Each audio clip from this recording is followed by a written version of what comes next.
de la Fédération Wallonie-Bruxelles, qui, pour rappel, a 50 ans cette année. Alors, on va commencer d'abord par dire quelques mots sur vous, Jean Calembert. Et, ah bah voilà, bienvenue. Et pour dire quelques mots sur vous, moi j'aime toujours bien prendre la 4e de couverture, surtout que dans votre cas, on en parlera également plus tard dans l'entretien. C'est probablement totalement votre choix et non pas celui retravaillé d'un éditeur. Et il est écrit dessus: Jean Calembert est né à Liège en août 1942. Il vit aujourd'hui à Bruxelles et à La Borelle, Drôme provençal. Docteur en droit, expert en marketing et en études de marché. Il a travaillé dans des multinationales et dans des PME familiales avant de créer sa propre société à Anvers. Il a fait plusieurs expositions de photos et de tableaux, donc on apprend également que vous êtes photographe et peintre, ou du moins artiste. Joe Hartfield, l'homme qui voulait tuer Donald Trump, est son premier roman. À ça, Jean Calembert, souhaitez-vous rajouter quelque chose? Bon, pas grand-chose maintenant, c'est assez complet. Non, je crois pas, c'est... Ok. Alors. Ou alors j'entre directement dans des choses dont vous allez me parler après. Il vous restera toujours la possibilité, la 20e et dernière question, c'est de savoir si vous souhaitez rajouter quelque chose. Et bien à la 20e question, vous pourrez toujours faire des ajouts. Alors, avant d'écrire, vous avez été un lecteur, je viens de parler de la fureur de lire justement, vous l'êtes d'ailleurs encore. Dans votre roman, vous citez énormément d'auteurs. Alors, je ne les ai pas tous relevés, mais il y a Sartre, il y a Aragon, il y a Camus, il y a le Marquis de Sade, il y a Boris Vian. Et je me suis dit, en lisant le livre, sont-ils les auteurs d'un éventuel panthéon personnel, pour autant qu'on puisse utiliser le mot panthéon?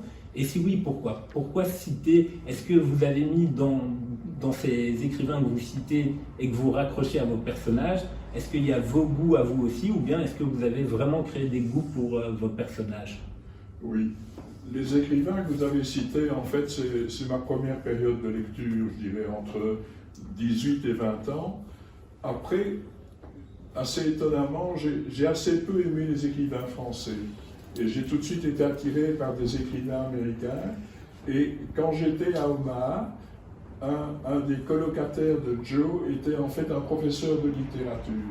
Et il m'a fait découvrir John Fante, il m'a fait découvrir Henri Miller, je connaissais un peu. Qui est cité dans le livre aussi. Il m'a fait découvrir Kerouac, il m'a fait découvrir Nathaniel West.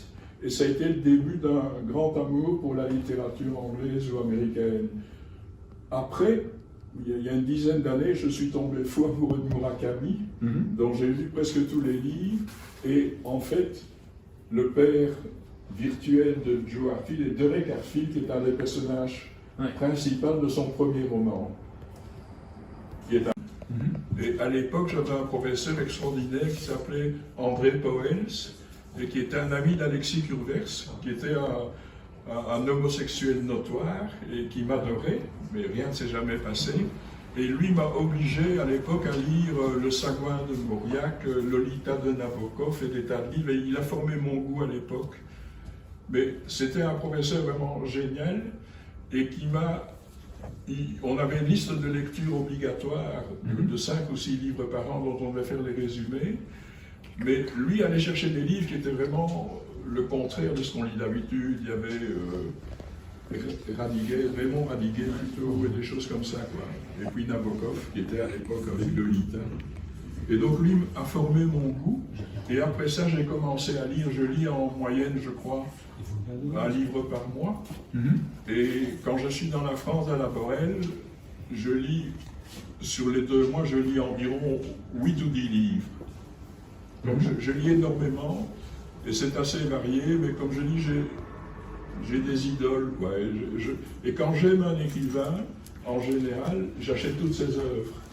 J'ai découvert Roberto Bolano, qui était un écrivain que je trouvais extraordinaire, j'ai lu Les Détectives Sauvages, et puis j'ai acheté sur Amazon une dizaine de bouquins qu'il avait écrits, j'ai tout lu un par un. Un côté lecteur un peu compulsif. Oui, c'est ça. Un auteur qui connaît bien toute la bibliographie.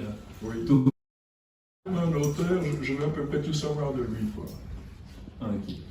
Alors, justement, donc, on l'a entendu, vous avez continué à lire durant toute votre carrière, même si c'était une carrière probablement prenante, directeur marketing pour des grandes entreprises. Et puis, la question qui se pose, en fait, c'est du lecteur. À un moment, il y a eu le souhait d'écrire, un peu comme Jean, votre héros. Bon, je vais me permettre de lire les mots, parce que c'est d'ailleurs le début du livre, hein, pour ceux qui ne l'auraient pas lu. Ça commence ainsi, donc c'est l'introduction. Jean Duchesne, comment on devient romancier à 77 ans. Et il est mis, je m'appelle Jean Duchesne, aujourd'hui le 4 août 2019, je viens d'avoir 77 ans. Âge charnière, paraît-il. En tout cas, l'âge limite pour les lecteurs de Tintin, que vous venez d'ailleurs de citer. Ce matin, je viens de prendre la décision d'écrire, ou plutôt d'essayer d'écrire un livre. Je n'ai pas la moindre idée de la façon dont il faut s'y prendre, mais je suis sûr de pouvoir trouver l'inspiration. Bizarrement, c'est arrivé de façon très naturelle, comme une évidence, comme une pomme tombe du pommier quand elle est mûre, comme un orage fait des éclairs, comme une vague vient mourir sur le rivage. Alors, justement, est-ce que c'est venu de cette manière-là? Et quel était l'objectif premier? Est-ce que vous vous êtes dit, tiens, je vais m'amuser, j'ai envie d'écrire un livre, ça doit être amusant? Est-ce que vous vous êtes dit, bah, je m'ennuie un peu, j'aimerais trouver un passe-temps, la littérature et l'écriture d'un livre, ça peut le faire? Est-ce qu'il y avait la volonté d'accomplir un rêve, finalement, comme beaucoup de lecteurs, on dit toujours qu'avant d'être écrivain, on a été grand lecteur. Et est-ce que c'est un rêve de se dire, ben, tiens, toute ma vie, j'ai eu l'envie d'écrire un roman ou un livre, et arrivé à cet âge-là, j'ai enfin le temps de m'y mettre? C'est vrai que c'est un rêve. Comme vous l'avez dit, j'ai été photographe et j'ai fait 2-3 expositions. J'ai été peintre et j'ai peint pendant 1 an. Et je me suis rendu compte dans les 2 cas que j'avais un petit talent, mais que j'arrivais vite à un certain niveau, ça devenait médiocre ou assez normal. Et j'ai toujours rêvé écrire, mais je n'ai pas osé. Et l'époque qui précède l'anniversaire dont vous parlez, j'étais assez dépressif. J'avais été opéré de la prostate, j'avais été opéré de la cataracte des 2 yeux, j'avais mon diabète qui se détériorait très fort, et notamment le bas des jambes était incapable, disons, de sentir les choses. Et parfois, je mettais mes pieds entre la pédale d'accélérateur et d'embrayage parce que je ne sentais plus. Donc j'étais extrêmement dépressif à l'époque. Et puis, le matin de mon anniversaire, je me suis dit, il faut absolument reprendre du dynamisme. Et je me suis dit, ben, merde, je vais commencer à écrire. Et très vite, pendant 2-3 semaines, je me demandais comment j'allais faire. Et j'ai relu certains bouquins, j'ai vu qu'on m'était attiré pour les dialogues, et puis je me suis dit, je me lance. Et la première partie qui était introduction et souvenirs d'enfant m'a pris un temps fou. J'ai réécrit 20 fois, et puis à un moment donné, j'étais satisfait, et entre-temps, j'avais décidé d'un schéma qui était, en fait, je me dis, je vais démarrer à mes 18 ans avec le voyage à Oman, qui est un peu un moment magique, et je vais terminer à l'époque contemporaine. J'avais même pensé au début faire un chapitre après sur le monde jusqu'à ce que Joe ait 100 ans. C'était un moment magique et je voulais créer quelque chose d'un peu farfelu. Et puis, j'ai commencé à écrire, et puis je me suis rendu compte que je devais avoir une architecture, et j'ai décidé de diviser ma vie en moments magiques. C'est-à-dire, il y avait le voyage à Oman, qui était un moment magique, il y avait ma vie d'étudiant et un peu de gain d'ailleurs fou, jusqu'à ce que je rencontre ma femme Chantal. Il y a eu mon mariage, il y a eu les enfants, il y a eu un itinéraire chaotique au niveau professionnel. J'ai découpé la période, disons, qui allait de Oman à maintenant en différentes périodes. À ce moment-là, je me suis dit, il faut que j'ai des personnages et je vais avoir une colonne vertébrale qui est ma vie, mais romancée, un peu changée à certains moments. Et j'ai décidé de prendre comme personnages principaux les 3 personnes que j'avais connues à Oman, qui étaient Joe, un Afro-Américain dont j'étais fou, qui était photographe et qui m'emmenait dans les cimetières pour faire des photos.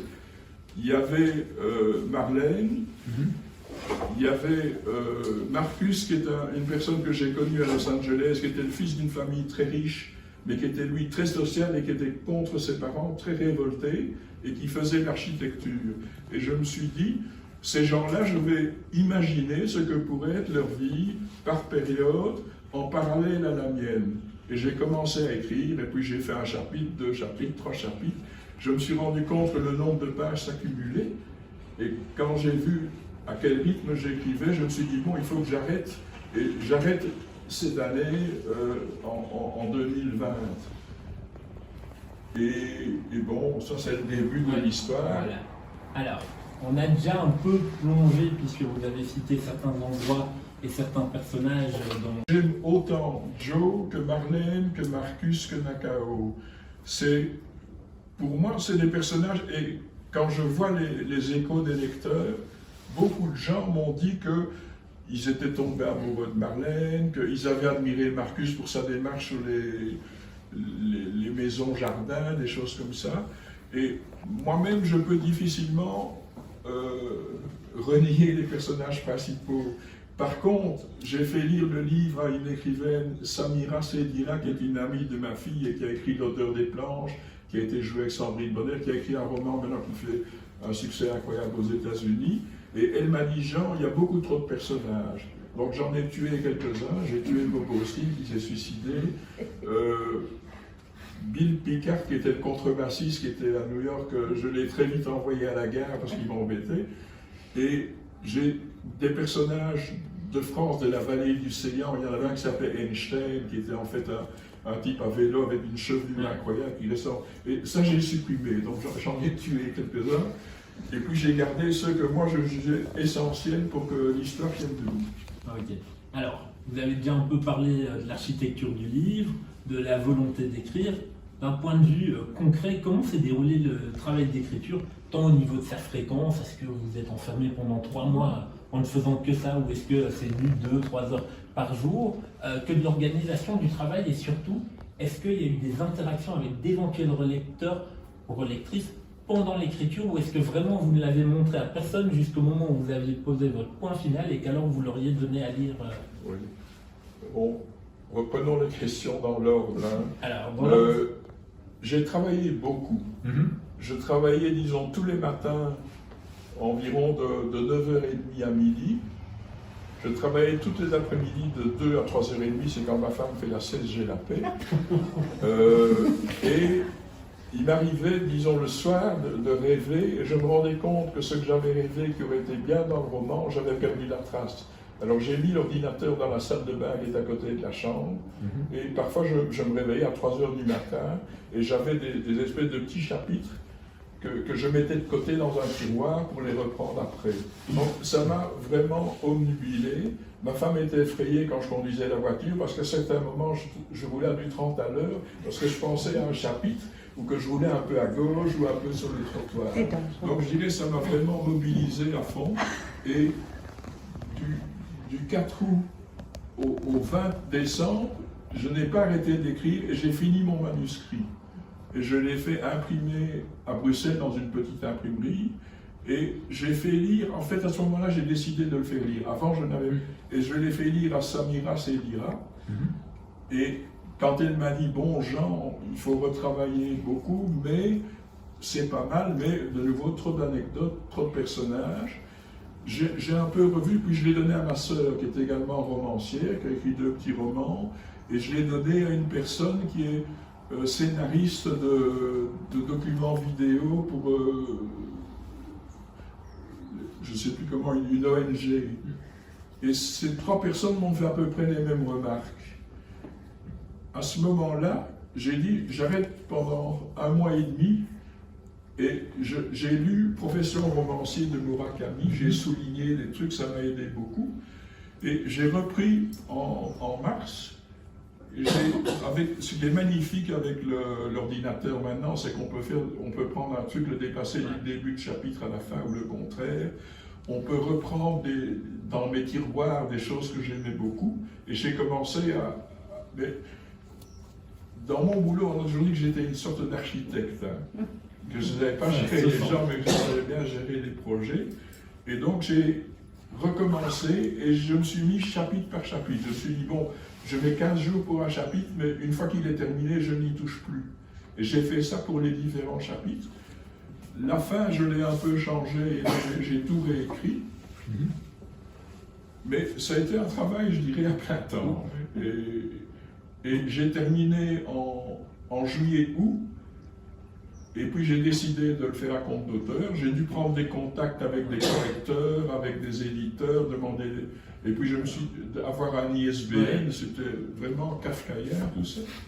Et puis j'en suis sorti, et le livre est sorti en novembre de l'année passée.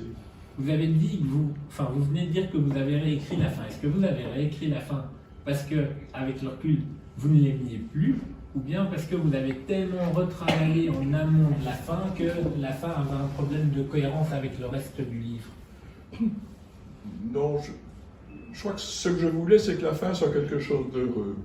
Que ce soit une forme de bouquet final avec la musique de Fats Waller, avec les selfies que les gens se retrouvent, etc. J'avais vraiment envie de faire une fin, on dit c'est à la mode feel good. Et je l'ai réécrit et j'y ai pris un plaisir fou. Et puis la fin m'a amené à réécrire des petites choses dans différents chapitres, parce que la fin telle qu'elle se passait,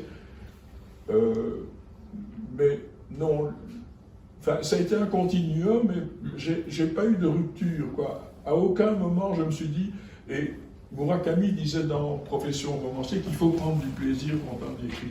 Et j'ai pris un plaisir fou, et ça m'a aidé à surmonter parfois quelques écueils. Alors, dès le titre, on sait que d'une manière ou d'une autre, Trump sera dans le livre. Et immanquablement, pourquoi avoir choisi Trump? Alors, est-ce qu'il y avait éventuellement la volonté de créer une attraction, d'attirer de l'attention des potentiels lecteurs et médias sur votre ouvrage? Aujourd'hui, les gens disent faire le buzz. Et si tel était le cas, est-ce que cela a fonctionné? Finalement, est-ce que ça a servi ou desservi le livre, ou est-ce que ça n'a rien fait que Trump soit annoncé dès le titre et avec la mention d'un potentiel assassinat? En fait, j'ai voulu plusieurs fois changer le titre. Parce que des gens me disaient, on parle de Trump à la 200e page ou des choses comme ça.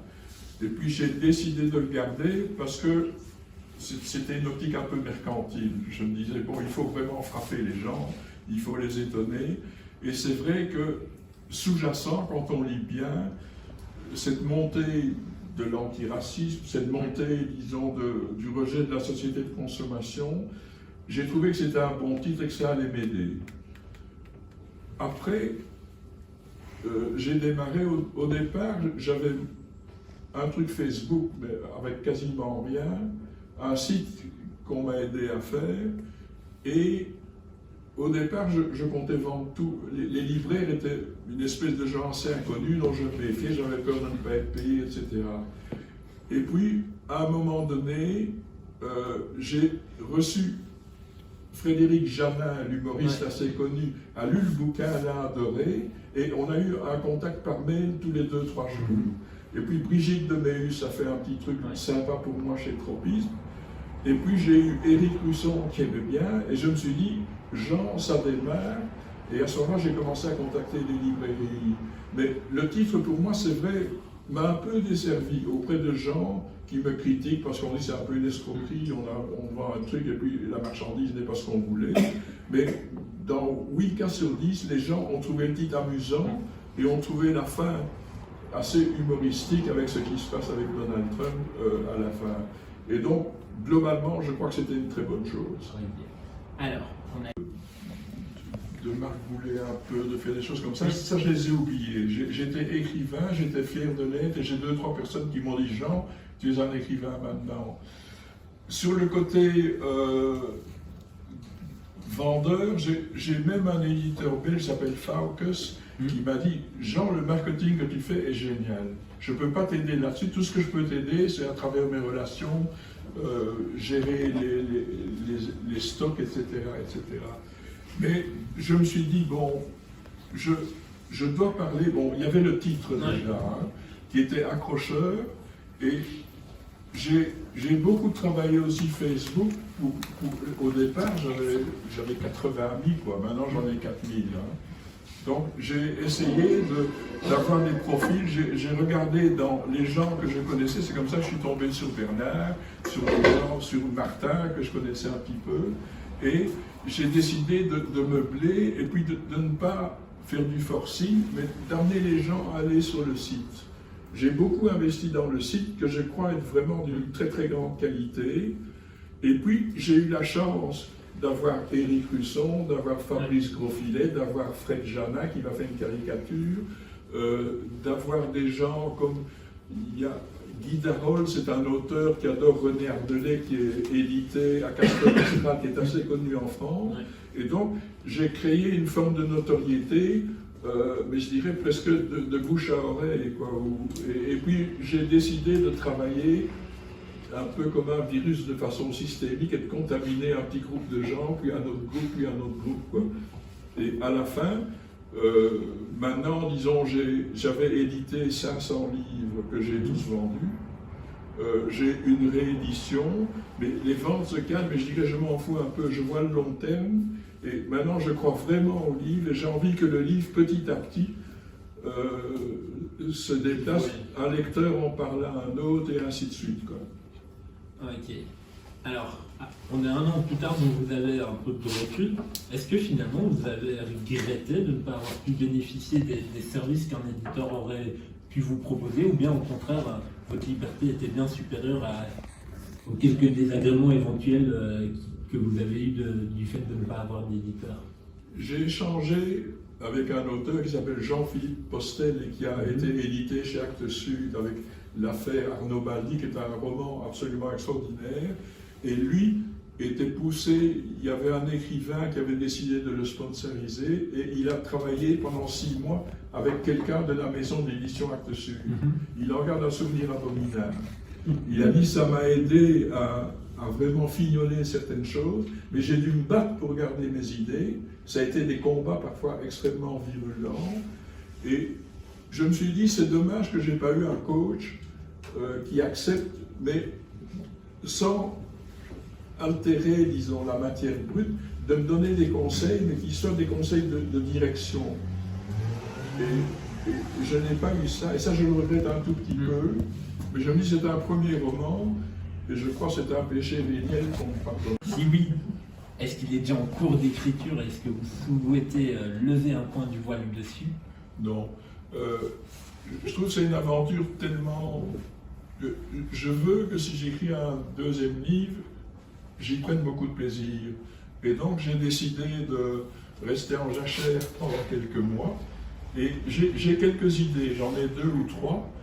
Ce que je sais, c'est que le livre va être un peu plus court, va être un peu plus romancé, un peu moins réalité. Et le reste, je ne sais pas. J'ai envie, l'année prochaine, j'arrête de travailler comme consultant définitivement et je vais passer mon temps avec ma famille, avec mon vélo et écrire un nouveau roman. Et s'il est écrit, vous retournerez vers l'auto-édition ou vous aurez à nouveau l'envie de réessayer les éditeurs par lesquels vous étiez passé en envoyant votre premier livre? J'espère toujours qu'un éditeur va peut-être prendre le relais. J'ai un contact avec une petite maison d'édition belge, mais dont j'ai vu qu'elle s'occupait vraiment très bien des auteurs. Et on doit se voir en novembre pour discuter peut-être qu'il y ait un passage de chez moi chez eux. Parce que aller chez les libraires, avoir un libraire qui est tombé en faillite et j'ai dû aller chercher les livres qui étaient en dépôt chez lui. J'ai envoyé une lettre un peu méchante et il m'a payé une facture qui était impayée. Il y a des gens qui prennent 5 livres en dépôt, ils vous demandent d'en facturer 3. Et des choses comme ça. Donc c'est assez compliqué. Ça, je voudrais bien me débarrasser de ça. Je ne sais plus quelle était la question. Mais c'était la question de savoir donc, si le deuxième livre il serait en autopublication. Non, mais je veux y prendre beaucoup de plaisir, mais comme je veux continuer en parallèle à vendre ce livre, j'ai une personne aux États-Unis qui a beaucoup aimé le livre et une au Canada qui me dit on va essayer de trouver une petite maison d'édition là-bas. J'ai envoyé un livre à Bernard Pivot qui est tombé malade, mais qui m'a dit il a promis de le lire, je ne sais pas s'il va le faire. J'espère toujours que j'ai un coup de peau qui fasse que j'ai envie de retourner chez Actes Sud, aussi voir si ce n'est pas possible. Mais donc, je voudrais bien que l'homme qui a tué Donald Trump, Joe Harfield, ils ont continué même pendant 3, 4, 5 ans. Et que je vois aussi qu'une personne qui l'a lu, parfois veut en faire cadeau à Noël à 4 autres personnes, qu'une personne qui l'a lu l'a prêté à quelqu'un. Donc, je voudrais bien continuer pendant 3-4 ans Le livre continue à à voyager. gérer, disons, en sommeil, le laisser en sommeil le livre, et de continuer à le gérer. Et puis, je veux absolument que le livre que je fais soit un réel plaisir au niveau de l'écriture. Et je suis assez créatif, disons, j'innove bien, j'ai des idées un peu farfelues comme ça que j'arrive à mettre ensemble. Et une fois que j'aurai fait ce travail de semer quelque chose dans mon cerveau, je compte commencer l'année prochaine à écrire un nouveau livre.